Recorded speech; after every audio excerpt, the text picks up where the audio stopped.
जय हिंद। आज के वीडियो में हम लोग 7.11 का एग्जाम्पल 37 को सोल्व करने जा रहे हैं। तो देखिए क्वेश्चन में दिया है 0 से π/2 लिमिट और यहाँ पे log sin x dx। इसको सोल्व करने से पहले हम इसको i मान लेते हैं। तो यहाँ पे हो जाएगा क्या, let i equal to E total को i मान लेंगे। तो यहाँ हो जाएगा लिमिट 0 से π/2 और यहाँ पे log sin x उसके बाद dx। इसको हम समीकरण 1 मान लेते हैं।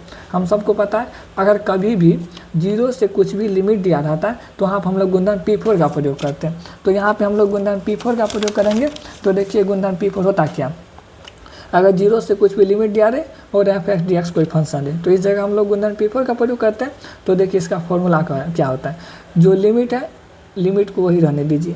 0 से लिमिट यहाँ पे भी है तो 0 से a ही लिमिट होगा, लेकिन x के जगह हो जाएगा ऊपर वाले लिमिट माइनस x। यही होता है गुणन P4, तो इसी का प्रयोग करेंगे।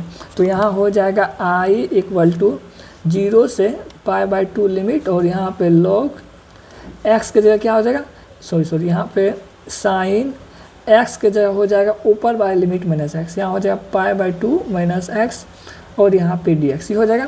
तो आगे देखिए i इक्वल टू कितना, 0 से π/2 उसके बाद log π/2 मतलब 90, sine 90 minus theta. Sine 90 minus theta क्या होता है, कोस थीटा। तो मतलब कोस x हो जाएगा और यहाँ पे dx हो जाएगा। इसको समीकरण 2 मान लीजिए। इसको आगे सोल्व करने के लिए समीकरण 1 और समीकरण 2 को जोड़ना पड़ेगा। तो यहाँ पर हम लिखते हैं क्या, समीकरण 1 व समीकरण 2 को जोड़ने पर। तो समीकरण 1 और 2 को हम जोड़ लेते हैं। तो देखिए एक i यहाँ पे भी है, एक i यहाँ पे है, कितना i हो जाएगा, 2i हो जाएगा, ये हो जाएगा। उसके बाद देखिए समीकरण 1 में फंक्शन है 0 से π/2 लिमिट और तो 0 से π/2 लिमिट हो जाएगा और यहाँ पे log sin x dx ही है। उसके बाद प्लस समीकरण 2 क्या, 0 से π/2 लिमिट log cos x ही है। तो यहाँ हो जाएगा 0 से π/2 लिमिट और यहाँ पे log cos x और यहाँ पे dx हो जाएगा। अब इसको आगे सोल्व कर लेते हैं।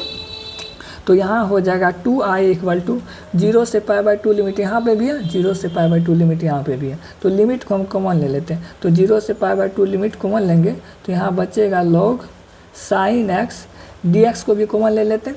चूँकि dx पीछे लिखा जाता है तो इसलिए हम dx को पीछे लिखेंगे। तो यहाँ पे log sin x प्लस 0 से π/2 को हम कॉमन ले लिए तो यहाँ बचेगा क्या, log cos x और यहाँ पे हो जाएगा dx, ये हो जाएगा। तो देखिए अगर हम इसको m मान लें और इसको n मान ले तो कौन सा फॉर्मूला लग रहा है, log m plus log n। तो देखिए log m plus log n का फॉर्मूला क्या होता है, log m plus log n का फॉर्मूला होता है log m इंटू n। तो इसका उपयोग करेंगे।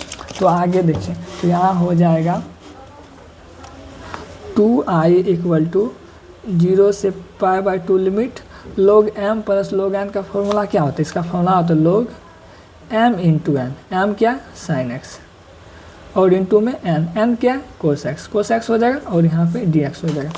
तो आगे सोल्व कर लेते हैं। तो यहाँ हो जाएगा 2i इक्वल टू 0 से π/2 लिमिट और यहाँ पे log sin x इंटू में cos x और यहाँ पे dx, यही हो जाएगा। तो देखिए इसको आगे सोल्व करने के लिए अब हमको अंश और हर में 2 से गुना करना होगा। अगर हम 2 से गुना नहीं करेंगे तो आप किसी भी तरीक़ा से इसको सोल्व नहीं कर पाइएगा। अगर हम इसमें 2 से गुना कर देंगे तो ऊपर में देखिए क्या, ऊपर में है sin x into cos x, ही है। हमको अंश और हर में 2 से गुना करेंगे। अगर हम अंश में 2 से गुना करते हैं तो यहाँ 2 into sine x into cos x हो जाएगा। किसका फॉर्मूला है, sin 2x का फॉर्मूला है। तो ऊपर में sin 2x का फॉर्मूला बन जाएगा, तो सोल्व करने में आसानी हो जाएगा। इसलिए हम अंश और हर में 2 से गुना करेंगे। तो यहाँ पर हम लिख लेते हैं क्या, अंश एवं हर में 2 से गुना करने पर। तो देखिए limit 2i equal to limit है 0 से π/2, अंश और हर में हम 2 से गुना करेंगे। तो अंश में 2 से गुना कर लेते हैं। तो यहाँ हो जाएगा 2 into sine x into cos x. उसके बाद हर में भी हम 2 से गुना कर लेते हैं और यहाँ पे dx हो जाएगा। तो इसको आगे सोल्व कर लेते हैं। तो 2i इक्वल टू लिमिट कितना, 0 से π/2 उसके बाद log 2 sine x into cos x क्या होता है, log यहाँ पे हो जाएगा साइन 2x और बटे में कितना 2 और यहाँ पे dx। अब देखिए अगर हम साइन 2x को m मान लें, इसको n मान लें तो कौन सा फॉर्मूला लग रहा है, log m बटे n। तो यहाँ पे log m बटे n है, log m बटे n का फॉर्मूला लगेगा। तो देखिए log m बटे n का फॉर्मूला क्या होता है, log m बटे n का फॉर्मूला होता है log m minus log m। तो आगे सोल्व करने के लिए इसका उपयोग करेंगे। तो यहाँ पर देखिए क्या हो जाएगा, यहाँ पर हो जाएगा 2i इक्वल टू 0 से π/2 लिमिट, उसके बाद log sin 2x और यहाँ पे dx। log m बटे n का फॉर्मूला क्या होता है, log m minus log n ही होता। तो यहाँ पे हो जाएगा माइनस log और n का मान यहाँ पे dx नहीं होगा, n का मान क्या है 2 और यहाँ पे dx हो जाएगा। आप देखिए 0 से पाई लिमिट यहाँ पे है, ये लिमिट दोनों को अलग अलग बांट लेते हैं। तो 2i बराबर का एक साथ दोनों का इंटीग्रेशन नहीं कर सकते, दोनों का अलग अलग इंटीग्रेशन कर देंगे।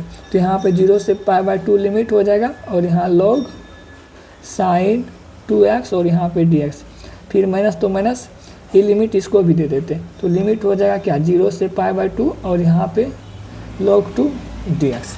आप देखिए आगे कैसे सोल्व करेंगे। आगे सोल्व करने के लिए यहाँ से 2x को हटाना होगा। 2x को कैसे हटाएंगे, अगर हम इसको t मान लेंगे 2x हट जाएगा, तो सोल्व करने में आसानी हो जाएगा। तो हम 2x को t मान लेते हैं। तो देखिए लेट t बराबर क्या मानेंगे 2x। हम सबको पता है t मानने के बाद क्या अब प्लस करना होता है। तो t का प्लस dt हो जाएगा, 2 का प्लस नहीं होगा, x का प्लस होगा। x का प्लस क्या होता है 1, तो यहाँ पर हो जाएगा 2 dx ही हो जाएगा। x का 1 तो 2 × 1 करेंगे 2, मतलब 2 dx हो जाएगा। लेकिन यहाँ पे केवल dx है, मतलब ये 2 गुना में इधर आके भागा में हो जाएगा। तो dt बटे 2 बराबर dx। तो देखिए dx किसके बराबर है, dt बटे 2। तो dx की जगह लिखेंगे dt बटे 2। तो यहाँ हो जाएगा 2i इक्वल टू लिमिट। तो देखिए यहाँ लिमिट में भी कुछ चेंज होगा, x के जगह ऊपर वाले लिमिट को रखना होता है। तो 2 × π/2 हो जाएगा। तो e2 कैंसिल, तो यहाँ क्या हो जाएगा लिमिट पाई हो जाएगा। तो नियम है x के जगह ऊपर वाले लिमिट को रखना होता है। अगर थीटा को मानिएगा कभी भी तो x के जगह ऊपर वाले लिमिट को रख के चेक करना होता है। तो लिमिट क्या हो जाएगा 0 से पाई हो जाएगा, काहे कि 2 कैंसिल, यहाँ पे पाई हो जाएगा। तो लिमिट पाई हो जाएगा और यहाँ हो जाएगा log sin 2x को क्या माने t, तो यहाँ t हो जाएगा। उसके बाद dx किसके बराबर है dt बटे 2। तो यहाँ हो जाएगा dt बटे 2, फिर माइनस यहाँ 0 से π/2 और यहाँ पे log 2 और यहाँ पे dx, ये हो जाएगा। तो आगे देखिए यहाँ से 2 को बाहर कर लीजिए, तो यहाँ 2i बराबर 1/2 बाहर हो जाएगा, ऊपर में कुछ है तो 1/2 बाहर। तो यहाँ लिमिट 0 से पाई और यहाँ पे log sin t dt minus 0 से π/2 log 2 और यहाँ पे dx हो जाएगा। तो देखिए इसको आगे सोल्व करने के लिए यहाँ पे t है तो यहाँ पे x लाना होगा। x इसलिए लाएंगे काहे कि देखिए समीकरण 1 हम क्या माने थे, समीकरण 1 माने हैं i बराबर 0 से π/2 limit log sin x dx। समीकरण 1 ही माने, वहाँ पे क्या था, वहाँ पे log sin t, यही है ना। t की जगह x लाना होगा, मतलब t की जगह x लाना होगा। तो x कैसे लाएंगे, यहाँ 0 से π/2 लिमिट है, वहाँ पे भी 0 से π/2 अगर लिमिट हो जाए तो x को हम t में बदल सकते हैं। तो यहाँ पे वहाँ पे 0 से π/2 लिमिट करना होगा। तो देखिए कैसे करेंगे, यहाँ पे 0 से π/2 लिमिट करने के लिए यहाँ पे गुणधर्म P6 का प्रयोग करना होगा। तो देखिए गुणधर्म P6 होता है क्या, गुणधर्म P6 होता है 0 से 2a f(x) dx, गुणधर्म P6 से ही होता है। तो इसका फॉर्मूला क्या होता है 2 × 0 से a मतलब यहाँ पे 2a था, यहाँ पे केवल a हो गया, मतलब इसका आधा हो जाता है, इसका आधा हो जाता है और f(x) dx सही होता। तो हम लोग गुणधर्म इसका प्रयोग करेंगे। तो देखिए यहाँ पर हो जाएगा क्या, ये सब को छोड़िए, इस सब कंडीशन को फॉलो कर रहा है, इसको छोड़िए, डायरेक्ट इसको हम लगा देते हैं तो डायरेक्ट बन जाएगा। तो यहाँ हो जाएगा 2i इक्वल टू 1/2, गुणधर्म P6 का फॉर्मूला क्या होता है 2 × तो यहाँ पर हो जाएगा 2 × 0 से लिमिट क्या होता है, लिमिट आधा हो जाता है। यहाँ पे 2a था, यहाँ पे केवल a हो गया। तो यहाँ आप देखिए क्या, यहाँ पाई मतलब 180 का आधा कितना 90, तो मतलब 0 से यहाँ π/2 हो जाएगा, ये हो जाएगा। उसके बाद log sin t और यहाँ पे dt, फिर माइनस 0 से π/2 log 2 और यहाँ पे dx, ये हो जाएगा। बस इसका खेल ख़त्म है। अब e2 से e2 कैंसिल, तो यहाँ क्या बचेगा 2i इक्वल टू 0 से π/2 लिमिट और यहाँ पे log sin t dt, फिर माइनस 0 से π/2 लिमिट यहाँ पे log 2 dx। तो देखिए यहाँ पे एक और गुणधर्म लगेगा, यहाँ पे गुणधर्म P0 लगाएंगे। देखिए गुणधर्म P0 क्या आता है, a से b लिमिट f(x) dx दे। अगर लिमिट बराबर दें तो x को आप y में बदल सकते हैं। यहाँ भी a से b लिमिट है, यहाँ भी a से b लिमिट है, तो यहाँ पे x है, x को आप y में बदल सकते हैं। तो इसी का प्रयोग करेंगे। तो देखिए यहाँ पे क्या है लिमिट 0 से पाई बाई 2 है। और समीकरण 1 में क्या था, समीकरण 1 में था आई बराबर 0 से पाई बाई 2 लिमिट और यहाँ पे log sin x था, ये था ना। तो लिमिट देखिए 0 से पाई बाई 2 यहाँ पे भी है, 0 से पाई बाई 2 यहाँ पे भी है।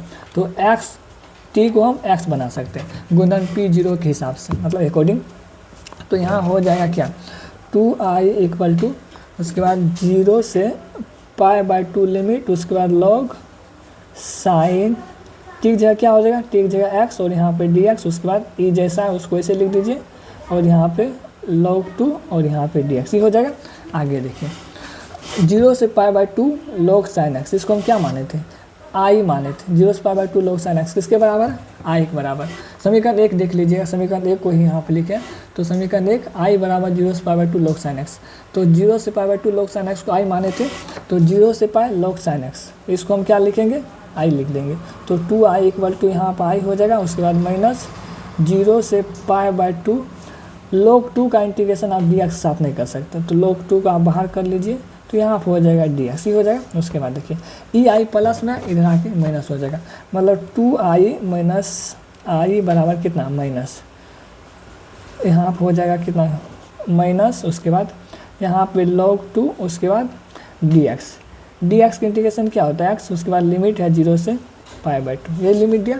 तो आगे देखिए 2i में से एक i माइनस करेंगे तो यहाँ पर i हो जाएगा, उसके बाद माइनस log 2। तो x के जगह ऊपर वाली लिमिट रखेंगे, उसके बाद नीचे वाली लिमिट रखेंगे, तो यहाँ पाई बाई 2 माइनस 0, ये हो जाएगा।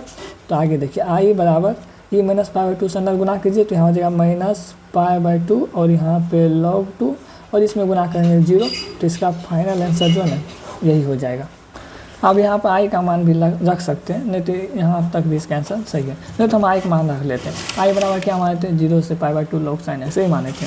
तो आई बराबर हम यहाँ पे लिख लेते हैं, आई बराबर हो जाएगा क्या, 0 से पाई बाई 2 लिमिट और log sin x, ये हो जाएगा dx। तो बराबर कितना, माइनस पाई बाई 2 log 2, तो इसका आंसर यही हो जाएगा। ये भी आंसर सही है और ये भी आंसर सही है, बुक में ये आंसर दिया, तो हम इसलिए आई का मान यहाँ पे लौटा दिए।